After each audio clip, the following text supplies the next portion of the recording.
Bonjour chers internautes, le sujet que je m'apprête à présenter aujourd'hui a une importance capitale dans la vie estudiantine, vu qu'elle amorce l'étape finale d'un projet d'investissement va occuper peut-être 3 ans, donc jusqu'à 5 ans de formation, et qui représente les résultats d'un investissement de longue haleine développé par les apprenants. Donc, comment faire pour que votre PFE soit un moyen de créer une forte démarcation? Donc, ce que je voudrais d'abord rappeler, c'est que la réalisation d'un PFE, c'est une décision stratégique parce que c'est une décision qui peut influencer de manière favorable ou défavorable la réalisation de votre projet professionnel, dans la mesure où si vous avez défini le choix optimal, donc en termes de problématiques de PFE, vous avez sans doute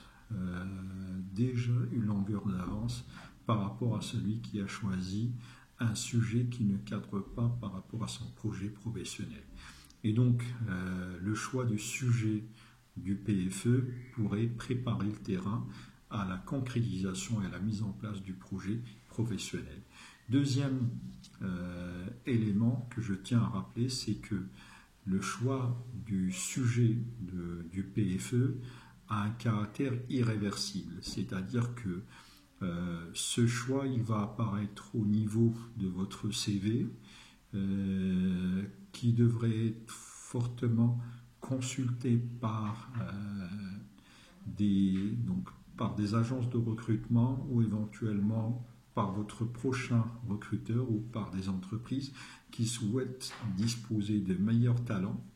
Et donc, le fait d'avoir présenté un sujet de PFE ou un PFE à caractère simpliste ou à caractère général va vous porter atteinte. Pourquoi? Parce que vous allez rater l'opportunité de décrocher l'attention, soit d'une agence de recrutement, soit d'un chasseur de tête ou éventuellement votre prochain recruteur. Troisième élément, c'est que la décision du choix du sujet du PFE représente une décision d'investissement qui, tôt ou tard, va vous présenter un certain nombre de débouchés qui peuvent être totalement différentes et complémentaires. Ça pourrait vous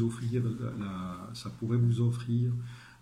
ou vous ouvrir la porte du recrutement. Donc certaines agences de recrutement ou certaines entreprises sont en train de chercher des talents qui se sont déjà versés sur certaines problématiques et qui ont déjà développé le réflexe d'expérimentation. Ça pourrait aussi avoir des débouchés comme la publication de votre travail de recherche comme étant une référence nationale ou internationale, tout comme ça pourrait vous permettre de participer à des concours qui peuvent être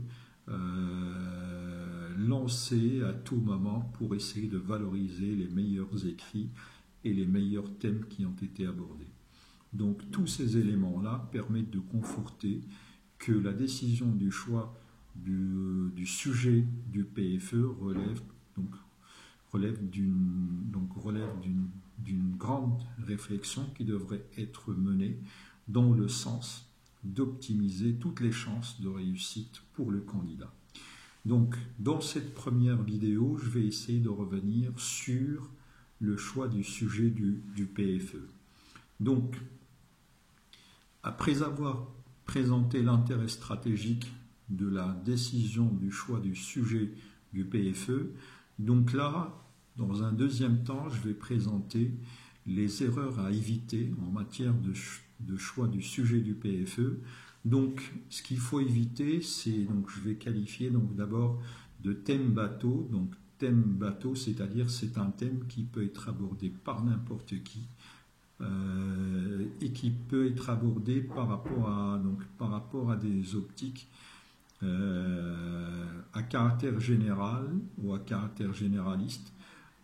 tout comme ça pourrait être abordé par rapport à des profils qui vont être des profils à caractère général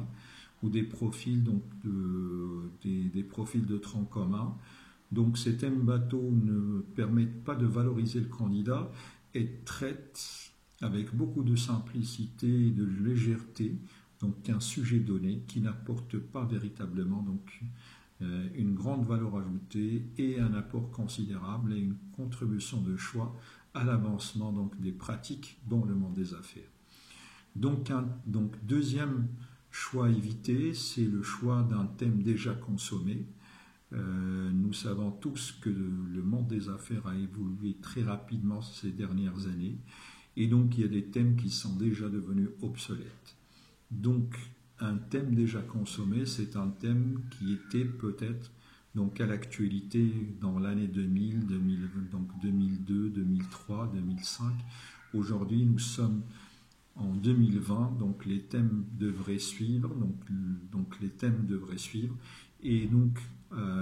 théoriquement, donc un thème qui a été déjà consommé, c'est un thème qui n'est plus attractif, qui ne va pas représenter un intérêt stratégique pour les membres de jury, pour les personnes qui souhaitent consulter votre travail. Donc voilà pourquoi c'est un thème qu'il faut éviter à tout moment. Donc, troisième catégorie de thèmes qu'il faut éviter, ce sont les thèmes stériles. Donc les thèmes stériles, ce sont des thèmes qui ne vous permettent pas d'apporter grand-chose, c'est-à-dire que dès le départ, c'est un thème qui est voué à l'échec et qui ne va pas permettre au candidat d'apporter une réelle contribution ou une réelle valeur ajoutée au domaine de la recherche scientifique ou au niveau de l'état, donc au niveau de l'avancement des pratiques dans le monde des affaires. Quatrième thème à éviter, c'est un thème qui est en déphasage avec le projet professionnel que vous avez défini, parce que lorsque les membres de jury ou les agences de recrutement ou les spécialistes en termes de recrutement vont consulter votre CV, donc il faut qu'il puisse y avoir une certaine correspondance, une certaine harmonie, une certaine préparation de votre projet de carrière ou de votre projet professionnel, et donc un choix hasardeux par rapport au thème suivi peut affecter donc des qualités comme la vision, comme la visibilité, comme la détermination, comme le choix mûri donc d'étapes qui vont conduire donc à la réalisation du projet. Voilà pourquoi il faut éviter cette catégorie de thèmes. Et cinquième et dernier catégorie de thèmes à éviter, c'est les thèmes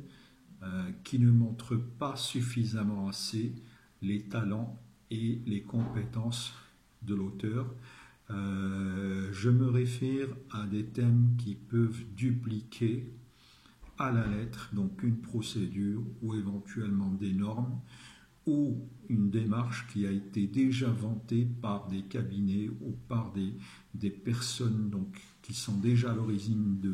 ou d'organismes qui sont déjà à l'origine de cette méthodologie.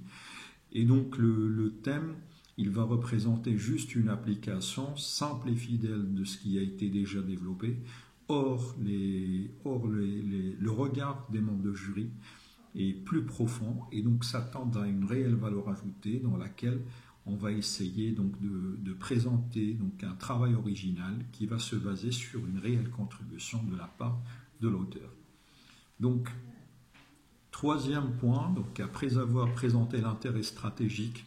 du choix du sujet, donc du thème du PFE, et après avoir présenté les thèmes qu'il faut éviter, donc là, je présente dans le cadre de cette troisième partie de la vidéo, donc quels sont les meilleurs thèmes à choisir ou quels sont les meilleurs sujets à choisir en termes de PFE.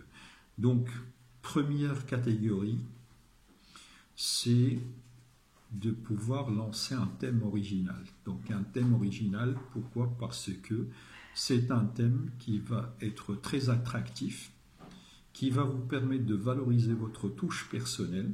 et qui va vous permettre de vous placer par rapport à une catégorie de chercheurs ou de praticiens qui ont eu l'audace d'aborder quelque chose qui n'existait pas et qui n'a jamais été développé. Donc le fait juste de le présenter représente déjà une forte contribution et une forte valeur ajoutée donc au candidat. Un thème d'actualité parce que ça vous permet de montrer que vous êtes à la page, que vous êtes quelqu'un qui est fortement impliqué dans la mouvance du monde des affaires